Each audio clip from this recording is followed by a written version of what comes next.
Io sono laureato in scienze forestali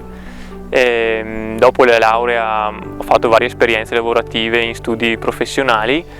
ma mi sono reso conto velocemente che insomma, la mia passione mi portava a fare altro, a stare a più a contatto con la natura, con il lavoro agricolo. Forse il PSR mi ha insegnato un approccio, diciamo, un po' diverso rispetto a quello magari di alcuni decenni fa,